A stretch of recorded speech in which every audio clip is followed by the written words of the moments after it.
হচ্ছে, তাহলে এই যে যেরকম এটা এই যে বেন্ড হচ্ছে, তাই না? তাহলে এখানে ইলাস্টিক্যালি বেন্ড হচ্ছে, এটা হঠাৎ করে সরে যাবে। ভূমিকম্প হচ্ছে ভূ অভ্যন্তরে যে সঞ্চিত শক্তি, সেটা যখন হঠাৎ করে বের হয়ে আসে, সেটাই হচ্ছে ভূমিকম্প। এবং সেই শক্তিটা বের হয়ে এসে ভূপৃষ্ঠের উপরে কম্পন সৃষ্টি করে। সেই কম্পনের কারণেই ভূমিকম্প অনুভব করি, এবং তার ভূপৃষ্ঠের উপরে যে স্থাপনা থাকে সেগুলা কম্পন যত দীর্ঘস্থায়ী হবে, তখন সেই স্থাপনাগুলা দুলতে দুলতে ঝাঁকুনি খেতে খেতে তখন আস্তে আস্তে ক্রাক হয় বা দুর্বল হলে হয়ে যায়।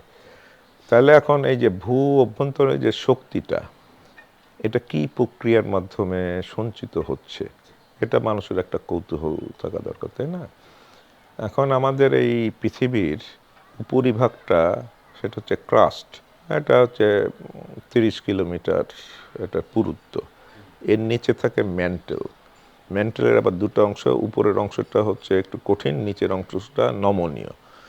তো এই ক্রাস্ট এবং ম্যান্টেলের উপর অংশ মিলে 70 কিলোমিটারের একটা স্তর, সেটাকে বলা হয় হচ্ছে আপনার লিথোস্ফিয়ার।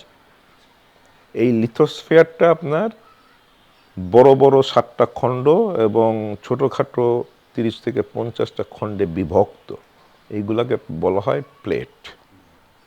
এবং এইটার যে গতি, প্লেট একটার সাপেক্ষে আর একটা, ওই নিচের যে নমনীয় পদার্থ মেন্টেলে, সেটার উপরে এটা ভাসছে, ফ্লোট করছে, এবং একটা সাপেক্ষে আর একটা সরে যাচ্ছে প্রতিনিয়ত।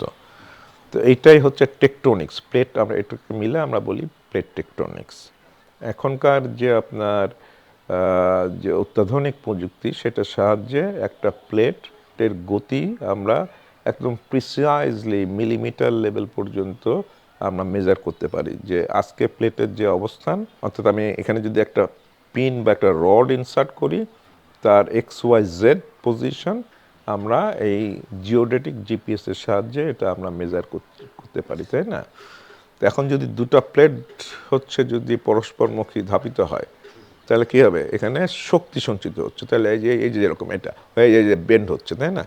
তাহলে এখানে ইলাস্টিক্যালি বেন্ড হচ্ছে, এটা হঠাৎ করে সরে যাবে, এই লিমিট ক্রস করলে সরে যাবে, তাই না? তাহলে এই যে শক্তির পরিমাণটা, এটা আমরা জিপিএসের সাহায্যে একদম নিখুঁতভাবে পরিমাপ করতে পারি। তাহলে এই যে প্লেটের যে মোশন, পরস্পরমুখী বা বিপরীতমুখী বা পাশাপাশি, হ্যাঁ, এই যে গতি, এর ফলে ভূ অভ্যন্তরে প্রতিনিয়ত শক্তি সঞ্চিত হচ্ছে, এবং সেই শক্তি ধরে রাখার মতো একটা আবার শিলা দরকার।